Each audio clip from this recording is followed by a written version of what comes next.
संपूर्ण विश्वाला सुख, शांती, मानवता तथा दुःखमुक्तीचा आर्य संदेश देणारे विश्व शांतिदूत महाकारुणिक तथागत भगवान सम्यक संबुद्ध यांना त्रिवार अभिवादन करतो। तथागतांनी समग्र मानव जातीच्या दुःखमुक्तीसाठी उपदेशिलेला महान सद्धम्म अर्थात बौद्ध धम्म तथा या सद्धम्माचा अविरतपणे प्रचार आणि प्रसार करणारा तथागतांद्वारा स्थापित सदा पूजनीय भिक्खू संघ, या पूजनीय भिक्खू संघाला त्रिवार अभिवादन करतो। ज्यांच्या अथांग अमर्याद त्याग प्रभावामुळे या भारतभूमीला बुद्धभूमीचे रूप पुन्हा एकदा प्राप्त झालं, असे बौद्ध धम्माचे पुनरुद्धारक तुम्हा आम्हा सर्वांचे उद्धार करते प्रज्ञासूर्य बोधिसत्व डॉक्टर बाबासाहेब आंबेडकर यांच्या समग्र धम्मक्रांतीमध्ये जीवनाच्या शेवटच्या श्वासापर्यंत समर्पित राहू। आजच्या या मंगलमय प्रसंगी संघरत्न बुद्धविहार मयूर पार्क औरंगाबाद या ठिकाणी उपस्थित आपण सर्व धम्म उपासक धम्म उपासिका आपल्या सर्वांप्रती मी सर्वप्रथम अनंत मंगलकामना मंगल आशीष अर्पण करतो आणि आजच्या या वर्षावासकालीन धम्मदेसनेला सुरुवात करतो। उपस्थितांनो, प्राचीन भारतीय बौद्ध धम्माचा इतिहास आणि संस्कृती या प्रवचन मालिकेच्या अंतर्गत आतापर्यंत विविध विषयांच्या अंतर्गत आपण बौद्ध धम्माचा इतिहास जाणून घेण्याचा प्रयत्न केला। या विषयांमध्ये अत्यंत महत्त्वपूर्ण विषय प्राचीन बौद्ध राजांचा इतिहास, आपण मागच्याही धम्मदेसनेमध्ये तो विषय कंप्लीट केला। राजा बिंबिसार, राजा अजातशत्रू, त्यानंतर सम्राट अशोक, त्यानंतर सम्राट कनिष्क आणि भारतातील शेवटचा बौद्ध सम्राट बौद्ध राजा जो होऊन गेला सम्राट हर्षवर्धन, याचाही इतिहास आपण मागच्या धम्मदेसनेमध्ये जाणून घेण्याचा समजून घेण्याचा प्रयत्न केला। आजपासून आपण एका नवीन विषयाला सुरुवात करीत आहोत। तसं आपण पत्रकामध्ये बघितलं असेलच, एका नवीन विषयाला आपण आजच्या धम्मदेसनेपासून सुरुवात करीत आहोत। त्या विषयाचं नावच आहे बुद्ध धम्म संघ या तीन रत्नांचा इतिहास। बुद्ध धम्म आणि संघ या तीन रत्नांचा इतिहास आपण आजच्या धम्मदेसनेपासून जाणून घेण्याचा प्रयत्न करणार आहोत। बुद्धाने उपदेशित केलेला धम्म आणि या धम्माचा प्रचार आणि प्रसार करणारा भगवान बुद्धांद्वारा स्थापित सदा पूजनीय भिक्खू संघ, हे तीन महत्त्वाचे रत्न आहेत। मग तो भिक्खू असो की भिक्षुणी असो, उपासक असो की उपासिका असो, प्रत्येकाला या तीन रत्नांची शरण ग्रहण करावी लागते। या तीन रत्नांची शरण ग्रहण केल्याशिवाय तो भिक्खू सुद्धा परिपूर्ण होत नाही, ती भिक्षुणी सुद्धा परिपूर्ण होत नाही, किंवा एखादा उपासक किंवा उपासिका सुद्धा परिपूर्ण होत नाही। यासाठी हे जे बुद्ध धम्म आणि संघ आहे, या तीन रत्नांची शरण ग्रहण करणे हे आपल्या सर्वांसाठीच महत्त्वाचं आहे। त्यामुळे या त्रिरत्नांचा किंवा या जे त्रिशरण आहेत, ज्याला आपण त्रिशरण म्हणतो, तीन रत्नांची शरण ग्रहण करणे, जसं बुद्धं शरणं गच्छामी म्हणतो आपण की मी बुद्धाला शरण जातो. धम्मं शरणं गच्छामी, मी धम्माला शरण जातो. आणि तिसरं शरण आहे संघं शरणं गच्छामी, मी संघाला शरण जातो. याला त्रिशरण असं म्हणतात. त्रिशरण, तीन रत्नांची शरण.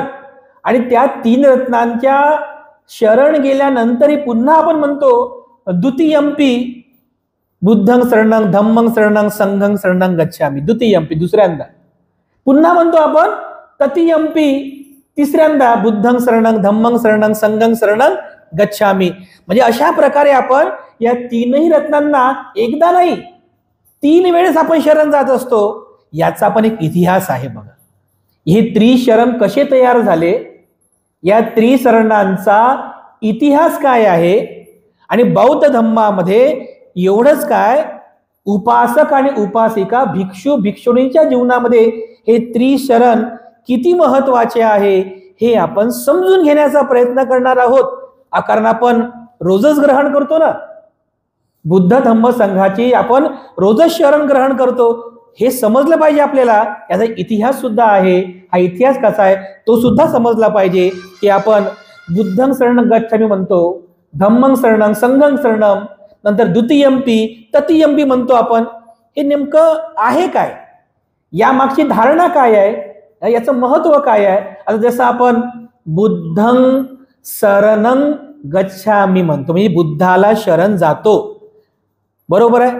शरणं याचा अर्थ होतो शरण. पण शरण जाणे म्हणजे जसं एखादा पराजित राजा दुसऱ्या जिंकलेल्या राजाला शरण जातो म्हणजे गुलाम होतो, तो अर्थ या ठिकाणी अपेक्षित नाही आहे. तो अर्थ नाहीच आहे मुळी, बिलकुल तो अर्थ नाही आहे. इथे जो आपण शरणं म्हणतो, शरणं याचा अर्थ होतो अनुसरण करणे.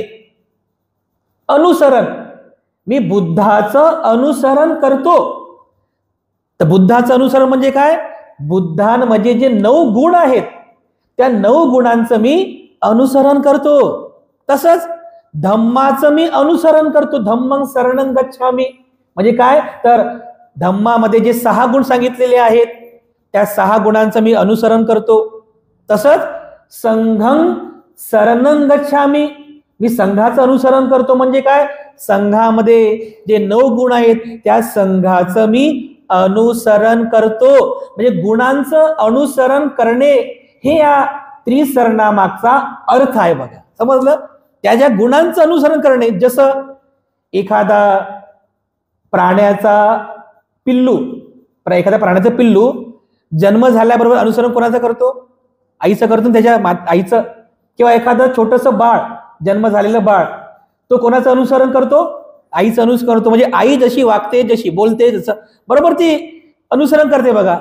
जर कन्यारत्न असेल, आई जर स्वयंपाकाला बसली चपाती बनवत असेल तर बघा ती छोटीशी मुलगी बरोबर येते, हुंडा घेते, काहीतरी आपलं करते, आईकडे पाहते ती. म्हणजे काय करते ती आईला शरण गेली, आईचं अनुसरण करत आहे. अगदी याप्रमाणे आपणही सर्व उपासक उपासिका भिक्षू भिक्षुणी आपण बुद्धांच्या 9 गुणांचं, धम्माच्या 6 गुणांचं आणि संघाच्या 9 गुणांचं अशा 24 गुणांचं अनुसरण करणे आपण या ठिकाणी करीत असतो बघा.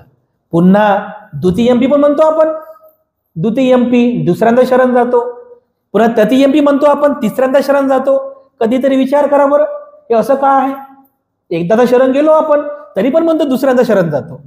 बरं, दुसऱ्यांदा गेलो पुन्हा म्हणतो तिसऱ्यांदा शरण जातो, असं का आहे.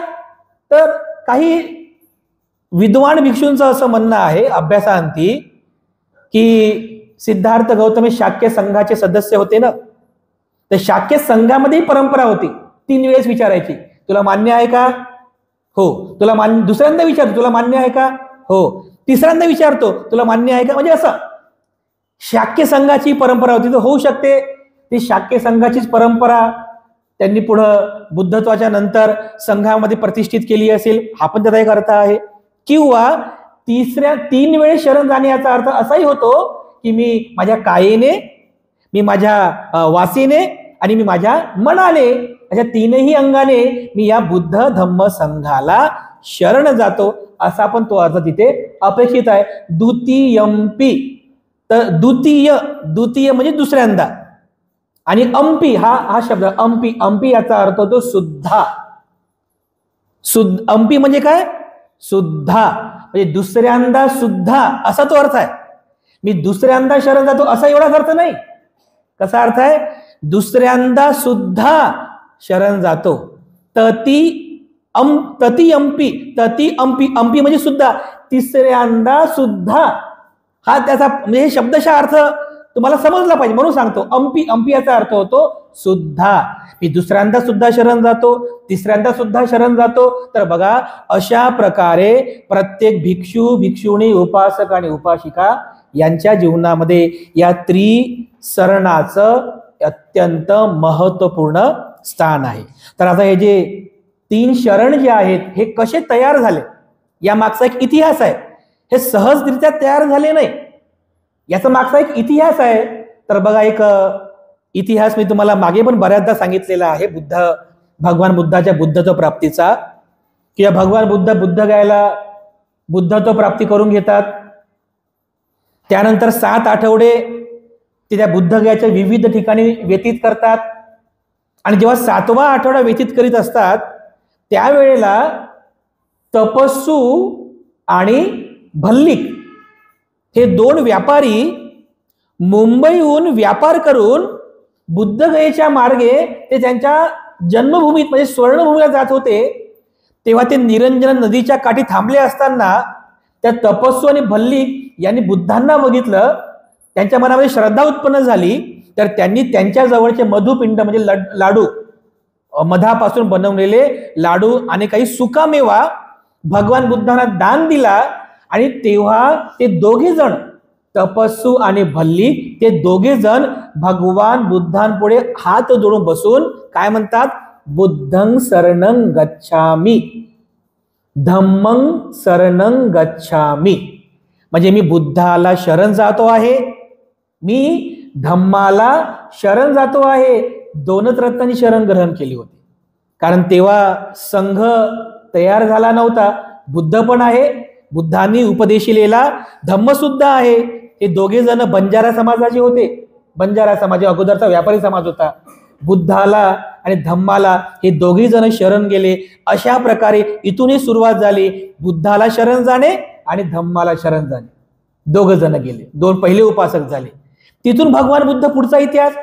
बुद्ध घेऊन मग भगवान बुद्ध कुठे जातात? सारनाथला जातात. त्या सारनाथ मध्ये भगवान बुद्ध कौंडिन्य, अश्वजित, महानाम, भद्दीय आणि वप्प या पंचवैज्ञ भिक्खूंना त्यांच्या धम्माचा उपदेश करतात. तिथे धम्मचक्र प्रवर्तन करतात. आणि अशा प्रकारे ते 5 भिक्खू तयार होतात. ते 5 भिक्खू तयार झाल्यानंतर पहिल्यांदा ते जे 5 भिक्खू असतात ना, 5 भिक्खू, ते 5ही भिक्खू सर्वप्रथम त्या सारनाथच्या मृगदाय वनामध्ये असं हात जोडून म्हणतात, बुद्धं शरणं गच्छामि, धम्मं शरणं गच्छामि, आणि आता काय आहे? संघं शरणं गच्छामि. कारण इथं संघ आता तयार झालेला आहे. कमीत कमी 5 जणांचा संघ तयार होत असतो. 5 जण, 4 जण असले तरी संघ म्हणजे संघ हा परिपूर्ण होतो, कारण 4 आणि 5वे हे बुद्ध आहेत असं ग्राह्य धरलं जातं. पण कमीत कमी 5 जणांचा संघ होतो. तिथे 5 भिक्षू तयार झाले. 6वे भगवान बुद्ध होते. आणि अशा प्रकारे सारनाथ मध्ये भिक्खू संघ तयार झाला. आणि पहिल्यांदा या पंचवग्गीय भिक्खूंनी 3 रत्नांची शरण ग्रहण केली, बुद्ध, धम्म आणि संघ. आणि अशा प्रकारे या शरणस्थानांची सुरुवात झाली. तर सुरुवातीला कोण्या उपासकांनी किंवा उपासिकेनी 3 रत्नांची शरण ग्रहण केली नाही. कोणी ग्रहण केली होती? भिक्षूंनी केलेली आहे. उपासक नंतर आलेत. सुरुवात जी झालेली आहे हे भिक्षूंपासून सुरुवात झालेली आहे. सारनाथ मध्ये या पंचवटी भिक्खूंनी या 3 रत्नांची शरण ग्रहण केलेली आहे. एवढंच काय, तर स्वतः भगवान बुद्ध सुद्धा या 3 रत्नांना शरण गेलेले आहे. 3 रत्ना शरण गेले. आता काही विद्वान लोक असं म्हणतात की बुद्ध स्वतःच बुद्धाला कसे शरण जातील. त्यांचा अभ्यास नाही बिचाऱ्यांचा. ते बुद्धाला फिजिकली पाहतात, तात्विक पाहत नाही, वैचारिक पाहत नाहीत. ते म्हणतात किंवा ते महायानी भिक्षू आहे ते पण असंच म्हणतात. वैचारिक लोक म्हणजे काही विचारवंतांचं म्हणणं आहे की बुद्ध स्वतःच बुद्धाला कसे शरण जातील. म्हणजे याचा अर्थ असा आहे की हे 3 शरण जे आहेत हे बुद्धाच्या काळात तयार झाले नाही. त्यांचं असं म्हणणं आहे भगवान बुद्धाच्या महापरिनिर्वाणाच्या नंतर भिक्षूंनी तयार केले. हे 3 शरण हे बुद्धाचं वचन नाहीये म्हणतात. कारण बुद्धाला शरण कसे काय जातील. पण हे चुकीचं आहे. शरण जाणे याचा अर्थ त्याला मी शरण जात आहो असं त्याचा अर्थ होत नाही. बुद्ध हे 9 गुणांनी युक्त होते म्हणजे याचा अर्थ बुद्धांनी बुद्धत्वाच्या गुणांचं अनुसरण केलं ना. म्हणजे याचा अर्थ बुद्ध त्या बुद्धत्वाला शरण गेले म्हणजे बुद्धाचं अनुसरण त्यांनी केलं. त्यांचे ते गुण आहेत आणि ते गुण आपल्यामध्ये पण यावे म्हणून आपण बुद्धं शरणं गच्छामि म्हणतो. म्हणजे याचा अर्थ बुद्धाला शरण गेलेले आहेत, धम्माला शरण गेलेले आहे और संघाला पण शरण गेलेले आहेत. म्हणजे हे बुद्ध वचन आहे, लक्षात घ्या. हे कोणत्या भिक्षूने हे तयार केलेलं नाहीये. जसं आपण बुद्ध पूजा म्हणतो ना, वन्न गंध गुणोपेतं चेती वंदना म्हणतो, ही वंदना श्रीलंकेत भिक्षूंनी तयार केलेली आहे. हे बुद्ध वचन नाहीये. ही जी बुद्ध पूजा जे घेतो ना आपण, हे बुद्ध वचन नाहीये, हे श्रीलंकेतल्या भिक्षूंनी तयार केलेलं आहे. तुम्ही ते म्हणता ना लंका या जम्बूद्वीपे म्हणता ना, कधी विचार केला की लंका म्हणजे काय. रावणाची तुम्ही म्हणता ना लंका या जम्बूद्वीपे ती 10 पुरवरे म्हणता तुम्ही असं. हे लंका जे आहे लंका हे म्हणजे श्रीलंका आहे. तुम्ही रोज म्हणता पण ते माहित नाही ना आपल्याला. ही श्रीलंका आहे. म्हणजे लंका जम्बूद्वीप म्हणजे भारत पाकिस्तान सर्व लंका जम्बूद्वीपे ती 10 म्हणजे 13 ती म्हणजे 3 10 म्हणजे 10 13 ठिकाणी जे बुद्धाचे धातू ठेवलेले आहेत. आता तुम्ही तर 8च सांगितले, हे 13 कुठून आले. तुम्ही म्हणता ना हो ती 10 पुरवरे नाग लोकेच स्तूपे, नाग लोकांनी ते स्तूप निर्माण केले. आता जेव्हा मी तुम्हाला स्तूपाचा इतिहास सांगेल ना, अस्थि बुद्ध स्पेशल बुद्ध अस्थींचा पण एक इतिहास आहे. तर हे ती 10 म्हणजे 13 ठिकाणी कुठे कुठे बुद्ध अस्थी स्थापित झाल्या. फक्त 8च नाही, 8च्या नंतर पण आहे. हे ती 10 म्हणता तुम्ही 13 नंतर तुम्हाला सांगेल मी. आपला विषय आजचा वेगळा आहे. म्हणजे मी सांगतोय तुम्हाला की हे बुद्धं शरणं गच्छामि, धम्मं शरणं गच्छामि आणि संघं शरणं गच्छामि हे बुद्ध वचन आहे. प्रत्यक्ष बुद्धाच्या मुखातून निघालेलं वचन आहे, बुद्ध वचन आहे. आणि हे बुद्ध वचन कसे याचे काही संदर्भ सुद्धा पाली साहित्यामध्ये आहेत. म्हणजे सांगायचं म्हणून उगाच नाही, याचे काही संदर्भ आहेत. तर बघा मी तुम्हाला मागे एक अठ्ठकथा साहित्यांचा इतिहास सांगितला. अठ्ठकथा साहित्य या भारतात त्रिपिटकावर आधारित काही अठ्ठकथा साहित्याची निर्मिती झाली. त्या अठ्ठकथा लिहिणारे जे आचार्य बुद्धदत्त होते, मी तुम्हाला ती कथा पण सांगितली, ते श्रीलंकेतून भारतात येत होते. आणि आचार्य बुद्ध घोष, त्यांना बुद्धिस्ट स्कॉलर म्हणतात, विद्वान भिक्षू, एकदम इंटेलिजंट भिक्षू होऊन गेला आपल्या भारत देशामध्ये 6व्या शतकात. आचार्य बुद्ध घोष भारतातून श्रीलंकेला जात होते. तिथे त्यांची भेट झाली. तो भेटीचा प्रसंग तुम्हाला सांगितलेला आहे. तर आचार्य बुद्ध घोषांनी त्रिपिटकातल्या काही ग्रंथांवरती टीका ग्रंथ लिहिलेले आहेत. त्याला कॉमेंट्रीज म्हणतात. जवळपास 12 ते 13 असे ग्रंथ आहेत की ज्या त्रिपिटकातल्या ग्रंथांवर या आचार्य बुद्ध घोषांनी टीका ग्रंथ लिहिलेले आहेत. यापैकी एक टीका ग्रंथ आहे, जसं त्रिपिटकामध्ये एक ग्रंथ आहे खुद्दक निकाय नावाचा ग्रंथ आहे. त्याच्यामध्ये 15 ग्रंथ येतात. त्याच्यात जो पहिला ग्रंथ आहे ना खुद्दक पाठ, एकदा पहिल्या वर्षावासाच्या वेळेस तुम्हाला या ग्रंथावर तुम्हाला प्रवचन मालिका दिली होती बघा. खुद्दक पाठ छोटासाच ग्रंथ आहे बघा. खुद्दक पाठ छोटासाच ग्रंथ आहे. त्याच्यामध्ये 9 प्रकरणं आहेत. त्याच्यामध्ये 9 प्रकरणांमध्ये पहिल्या प्रकरणामध्ये हे त्रिशरण सांगितलेले आहे. हे त्रिशरण, त्यानंतर दशशील सांगितलेले आहे. त्याच्यामध्ये महामंगल सुत्त आहे, रजन सुत्त आहे. म्हणजे त्या खुद्दक पाठ ग्रंथामध्ये पहिल्याच प्रकरणामध्ये हे त्रिशरण सांगितलेले आहेत. तर या खुद्दक पाठ एक छोटासाच ग्रंथ आहे, त्या छोट्याशा ग्रंथावर एवढा मोठा ग्रंथ लिहिला आचार्य बुद्धघोषांनी. त्रिपिटकात छोटासाच ग्रंथ आहे तो, जास्तीत जास्त 20 पेजेसचा असेल, पण त्या छोट्या ग्रंथावर एवढा मोठा ग्रंथ लिहिला आचार्य बुद्धघोषाने, एकदम स्पष्टीकरण केलं. तर या खुद्दक पाठावर आचार्य बुद्धघोषांनी जो ग्रंथ लिहिला, टीका ग्रंथ लिहिला, त्याचं नाव आहे परमत्थ ज्योतिका. आणि या परमत्थ ज्योतिकामध्ये आचार्य बुद्धघोषांनी खूप सुंदर स्पष्टीकरण केले बघा. त्यांनी हे सरण ते कसं तयार झालं याच्याबद्दल त्यांनी स्पष्टीकरण केलं. तर त्यांनी याबद्दल 5 प्रश्न विचारले. या पुस्तकामध्ये 5 प्रश्न आणि त्या 5 प्रश्नांची उत्तरं, याच्यावरून तुमच्या लगेच लक्षात येईल की त्रिशरणाचं महत्व काय आहे. त्याने 5 प्रश्न उपस्थित केले. ते प्रश्न कोणते कोणते आहेत, त्याची काय उत्तरं आहेत ते तुम्हाला सांगतो. तर आचार्य बुद्धघोषांच्या परमत्थ दीपिका नावाच्या ग्रंथातला प्रश्न आहे. ते पहिला प्रश्न विचारतात, केन भासितंती. पहिला प्रश्न पालीमध्ये आहे, केन भासितंती याचा अर्थ होतो कोणी म्हटले. हे जे त्रिशरण आहे, बुद्धं धम्मं शरणं गच्छामि, हे कोणी म्हटले. केन भासितंती. तर ते उत्तर देतात, भगवान बुद्धाने. म्हणजे त्रिशरण हे स्वतः भगवान बुद्धांनी म्हटलेलं आहे. बुद्धांनी म्हटलेलं आहे, हे बुद्ध वचन आहे. हे कोणत्या देवानं, कोणत्या श्रमणानं, कोणत्या अग्रश्रावकानं किंवा कोणत्या भिक्षूनं, कोणत्या भिक्षुणीनं, उपासक उपासिका तर नाहीच होती त्यावेळेस, हे भगवान बुद्धांनी म्हटलेलं वचन आहे, बुद्धाचं वचन आहे. पहिला प्रश्न. त्यानंतर दुसरा प्रश्न विचारतात, कथती भासितं. याचा अर्थ होतो कुठे म्हटले. दुसरा प्रश्न, कुठे म्हटले. लगेच त्याचं उत्तर देतात. पुढचं उत्तर आहे, वाराणसीच्या मृगदाय वनामध्ये म्हटले. मी तुम्हाला आताच तो इतिहास सांगितला. हे त्रिशरण कुठं म्हटलेलं आहे, वाराणसीमध्ये, त्या मृगदाय वनामध्ये भगवान बुद्धांनी म्हटलेला आहे. त्यानंतर लगेच तिसरा प्रश्न विचारतात. तिसरा प्रश्न कोणता. तिसरा प्रश्न आहे, कदाति भासितं.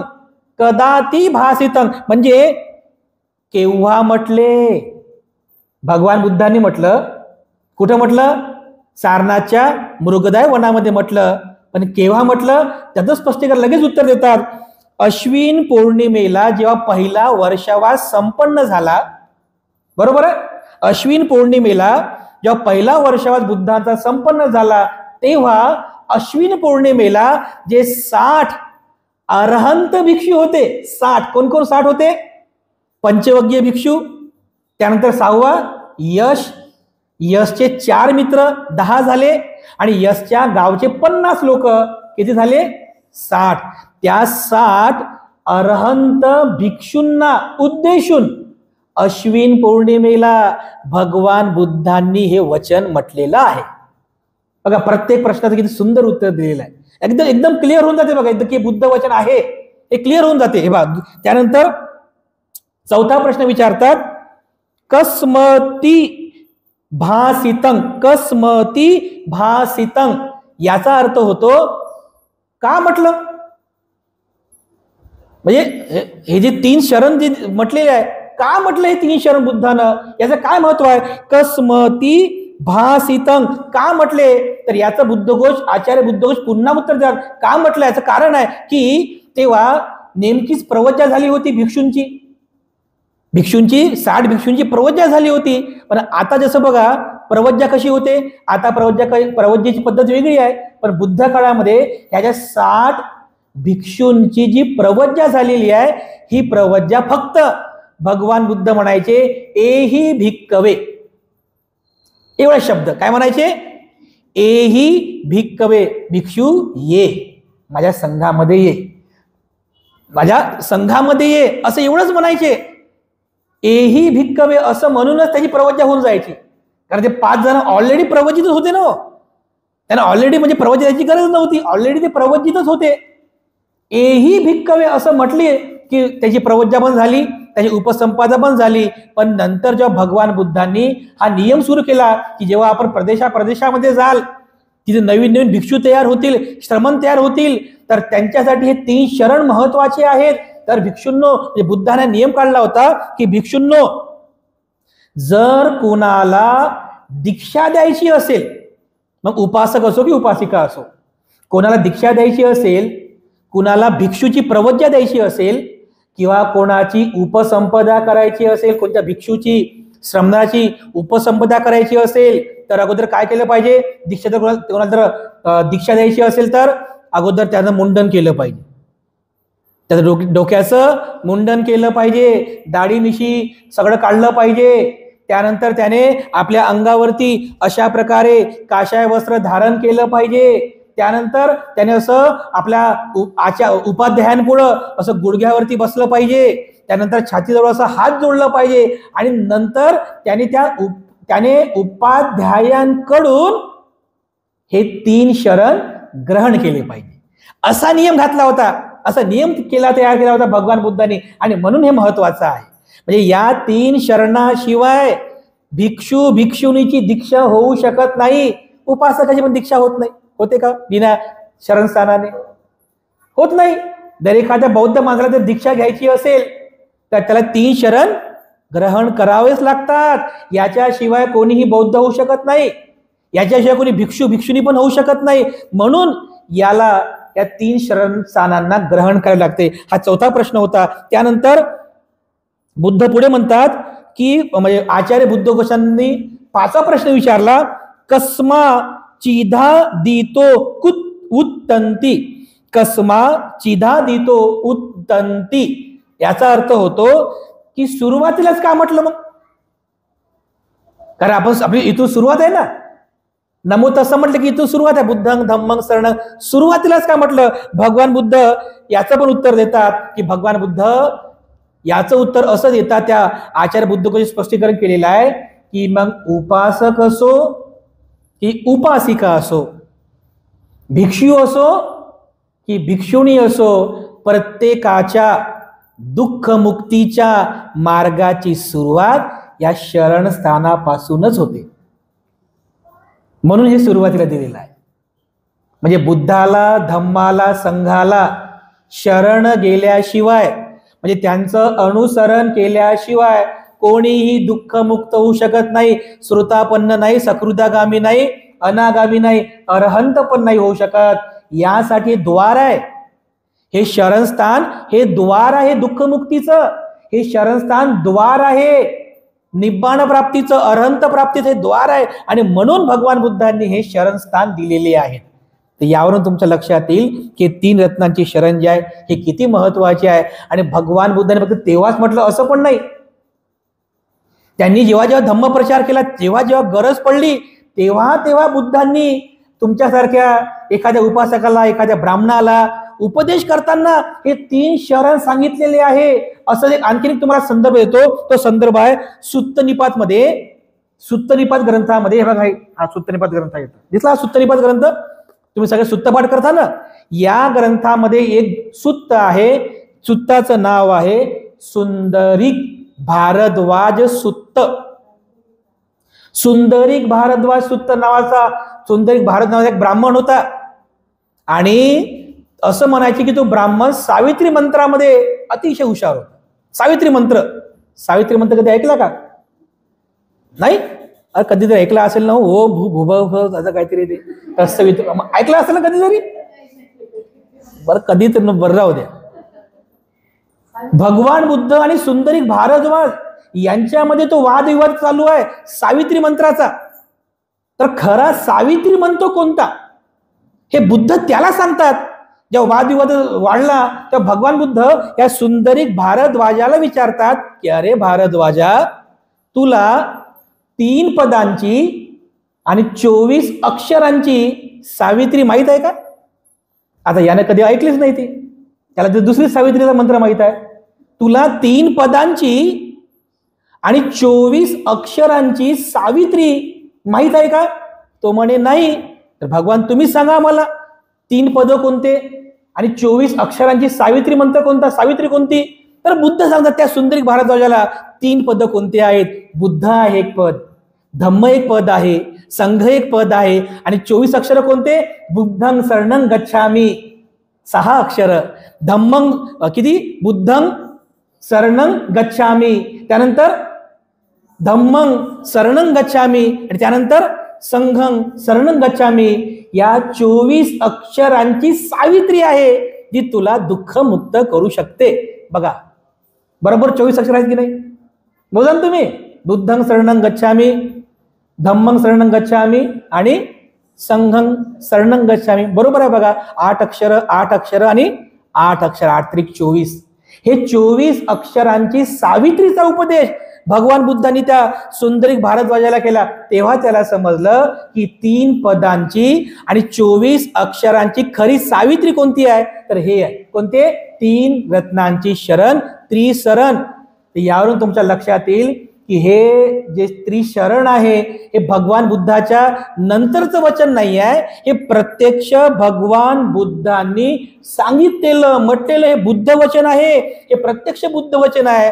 कारण बुद्ध काळातच या त्रिशरणाचा जयघोष झाला होता. भिक्षू भिक्षुणी त्रिशरण म्हणायचे, उपासक उपासिका त्रिशरण म्हणायचे, तर स्वतः बुद्ध सुद्धा म्हणायचे. स्वतः बुद्धाने नियम घातला होता. कधी घातला होता? सुरुवातीला नियम नव्हता. म्हणजे कोणी आलं की बस मुंडन करायचं, त्याला चिवर द्यायचं आणि एही भिक्खवे म्हटलं की झाली दीक्षा. कोणी आलं की बस मुंडन करायचं, चिवर द्यायचं, एही भिक्खवे बुद्धानं म्हटलं की झाली दीक्षा, झाली प्रवज्जा. पण एक प्रसंग असा आला की त्या प्रसंगामध्ये भगवान बुद्धांना दीक्षा कशी द्यावी हा नियम घालावा लागला. तर बघा विनय पिटकामध्ये हा प्रसंग सांगितलेला राहुलाचा. राहुल म्हणजे सिद्धार्थाचे सुपुत्र राहुल, 7 वर्षांचा राहुल होता. तो दीक्षा, तो जो प्रसंग आहे आपण मागे पण इतिहासात प्रवचनात मी तुम्हाला सांगितलेलं आहे की यशोधरा म्हणते की जा, त्याची दिसतात ते तुझे पिता आहेत. म्हणजे कपिलवस्तूची घटना आहे. ते जे दिसतात तुला ते तुझे पिता आहे. जा तू तुझ्या पित्याला आपला वारसा माग. तर हा 7 वर्षाचा राहुल अशा बाल पावलाने हळूहळू हळूहळू हळूहळू जातो आहे.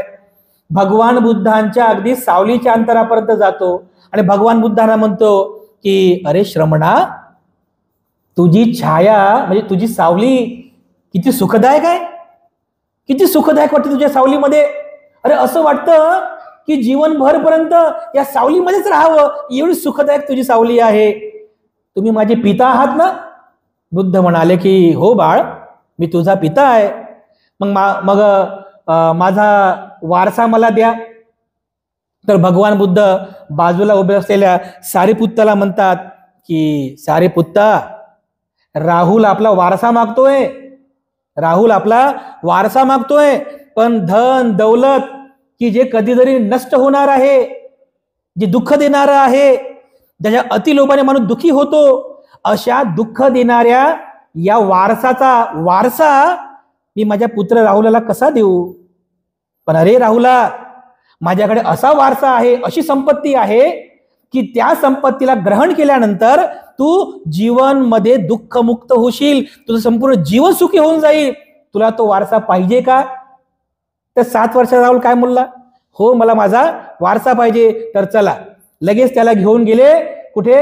त्या विहारामध्ये घेऊन गेले आणि तिथे सारीपुत्त भंतेजींच्या हस्ते त्या राहुलाची प्रवज्जा झाली. पण त्यावेळेस सारीपुत्त भंतेजी बुद्धांना विचारतात की भगवान, ही जी दीक्षा आहे, प्रवज्जा, ही नेमकी करायची कशी? की मुंडन करून चिवर दिलं की एही भिक्खवे, बस झाली प्रवज्जा, असं करायचं का? कशी करायची? तर तिथे भगवान बुद्धांनी तो भिक्षू संघात नियम केला होता की भिक्षूंनो, प्रवज्जा कशी दिली पाहिजे? कशी दिली पाहिजे? तर अगोदर त्याचं मुंडन केलं पाहिजे, त्याचे दाढी मिशीचे केस काढले पाहिजे, त्याच्या जुन्या कपड्यांना काढून त्याच्यावरती अशा प्रकारे चिवर दिलं पाहिजे, त्यानंतर त्याच्या हातात भिक्षापात्र दिलं पाहिजे, त्याला गुडघ्यावरती बसवलं पाहिजे, त्याला हात जोडून असं त्याने आपल्या उपाध्यायासमोर असं हात जोडून बसलं पाहिजे आणि त्या उपाध्यायाने त्याला त्रिशरण आणि दशशील प्रदान केले पाहिजे. बघा इथे म्हणजे राहुलाच्या वेळेस हा नियम केलेला आहे. त्रिशरण आणि दसशील प्रदान केले पाहिजे. कोणासाठी? भिक्षू होणाऱ्या त्या श्रमणासाठी, ज्या म्हणजे प्रवज्य घेणाऱ्या श्रमणासाठी. तेव्हापासून तो नियम तयार झाला. तेव्हा त्याच्यानंतर जे जे कोणी भिक्षू झाले, जे कोणी, त्या सर्वांनी बुद्ध धम्म संघ या 3 रत्नांची शरण ग्रहण केली आहे. विनयपिटकामध्ये आता सविस्तर वृत्तांतच आहे की कशा प्रकारे दीक्षा समारंभ होतो, कशा प्रकारे उच्चारण होतो. तर उच्चार करताना सुद्धा फार महत्वाचं आहे बघा. आपण बऱ्याच वेळेस चुकीचा उच्चार करतो. तो जो खरा जो उच्चार आहे बुद्धं असा आहे, नाकातून आला पाहिजे उच्चार, गकारात्मक ग चा उच्चार आला पाहिजे. लोक बुद्धम म्हणतात, मकारात्मक उच्चार करतात, ते चुकीचं आहे. तो संस्कृत मधला उच्चार आहे, त्याच्यामुळे पूर्ण अर्थाचा बेअर्थ होतो. म्हणून त्याची आपण उच्चार करण्याची प्रॅक्टिस केली पाहिजे. योग्य उच्चार तुम्हाला जमला पाहिजे. बुद्धं असं नासिकामधून तुमचा उच्चार निघाला पाहिजे. धम्मं आणि संघं, बुद्धं धम्मं आणि संघं असा नासिकामधून तुमचा उच्चार आला पाहिजे. तो प्रॉपर उच्चार आहे. मकारात्मक उच्चार करू नये. बुद्धं शरणं गच्छामि, मी आलं की थांबलं पाहिजे. म्हणजे मीला जो आहे ना, असं लांब नाही ओढलं पाहिजे. कारण मीची विलांटी ही रस्व विलांटी आहे. दीर्घ म्हणजे तुम्ही म्हणाल हे काय व्याकरण सुरू केलं म्हणते ना, रस्व दीर्घ वेलांटी उकार हे आम्ही शिकलो शाळेमध्ये. आता काय शिकाव? अरे महत्वाचं आहे, हे महत्वाचं, फार महत्वाचं आहे. नाही अर्थाचा बेअर्थ होतो.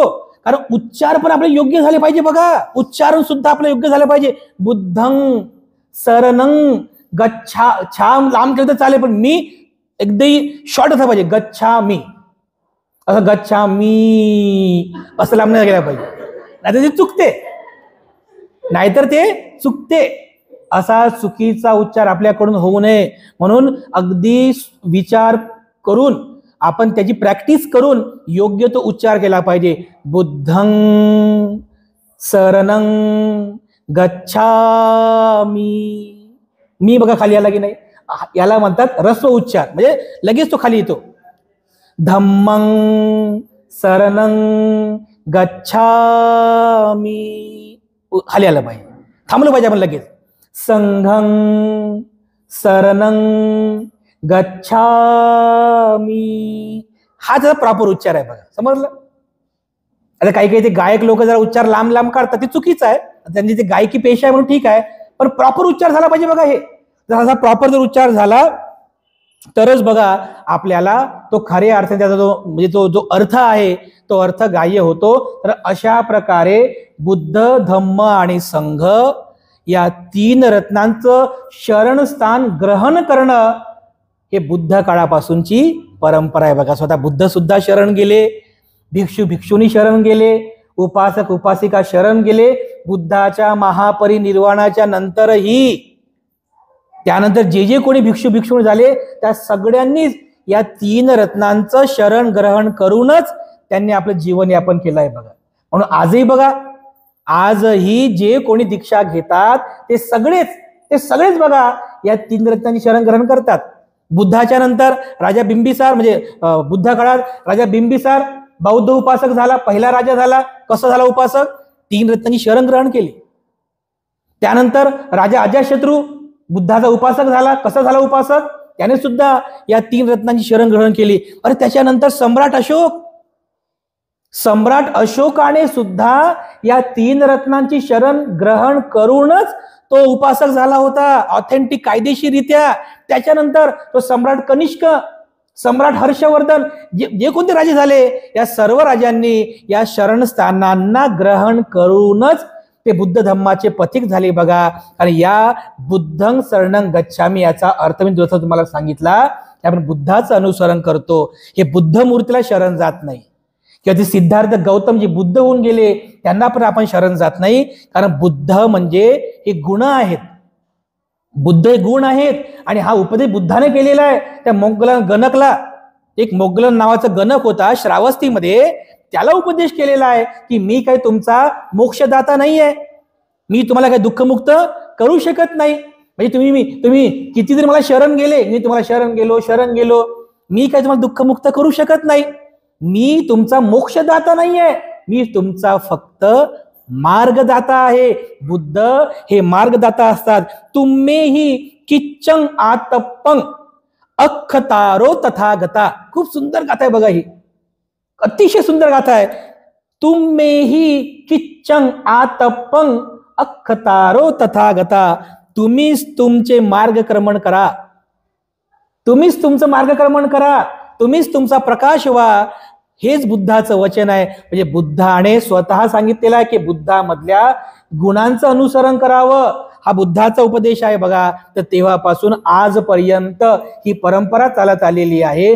जो कोणी भिक्षू असेल, भिक्षुणी असेल, उपासक असेल, उपासिका असेल, राजा असेल की रंक असेल, कोणी असो, तो या 3 रत्नांची शरण ग्रहण करूनच बौद्ध भिक्षू, भिक्षुणी किंवा उपासक आणि उपासिका होत असतो. आता आपण बौद्ध आहोत, आपण बौद्ध आहोत याचं सर्वात मोठं प्रमाण आहे डॉक्टर बाबासाहेब आंबेडकर. स्वतः बाबासाहेब सुद्धा या 3 रत्नांना शरण गेले होते. चंद्रमणी भंते खुर्चीवरती असे बसलेले आहेत माईक घेऊन. त्यांच्या पुढे बाबासाहेब आंबेडकर आणि माईसाहेब आंबेडकर उभे आहेत असं हात जोडून, आणि चंद्रमणी भंते त्यांना एक एक शरण देत आहेत. चंद्रमणी भंतेजी म्हणतात बुद्धं शरणं गच्छामी. तिकडून बाबासाहेब आणि त्यांच्या सोबतीचे सगळेजण ते सुद्धा शरण ग्रहण करतात. इकडे धम्मं शरणं गच्छामी, बाबासाहेब धम्माची शरण ग्रहण करतात. इकडे संघं शरणं गच्छामी, बाबासाहेब संघाची शरण ग्रहण करतात. म्हणजे अशा प्रकारे स्वतः बाबासाहेब आंबेडकर सुद्धा या 3 रत्नांना शरण गेले. दुसऱ्यांदा शरण गेले, तिसऱ्यांदा शरण गेले आणि पंचशील ग्रहण केलं. तेव्हा जाऊन बाबासाहेब हे बौद्ध उपासक झाले. मग त्यानंतर मग 22 प्रतिज्ञा वगैरे दिला. हा पुढचा इतिहास आहे. म्हणजे तुमच्या लक्षात येईल की बुद्ध धम्म संघ या 3 रत्नांचं शरण स्थान किती महत्वाचं आहे. बौद्ध धम्माच्या संस्कार विधीमध्ये आणि बौद्ध धम्माच्या तत्वज्ञानामध्ये सुद्धा बुद्ध धम्म आणि संघ या 3 रत्नांचं शरणस्थान अतिशय महत्वाचं मानलेलं आहे. तेव्हा आपण सर्वांनीच या 3 रत्नांचं महत्व काय आहे आणि या त्रिशरणांचा इतिहास काय आहे हे खूप चांगल्या प्रकारे समजून घ्यावं आणि नित्य नियमाने या 3 रत्नांची शरण आपण सर्वांनी ग्रहण करावी. तेव्हा आपल्या सर्वांप्रती मी पुनश्च एकदा मंगलकामना अर्पण करतो आणि आजची धम्मदेशना या ठिकाणी समाप्त करतो. अभिवादनशीलिस नित्यं वड्ढापचायिनो चतारो धम्मा वर्धन्ति आयुवन्नो सुखं बल.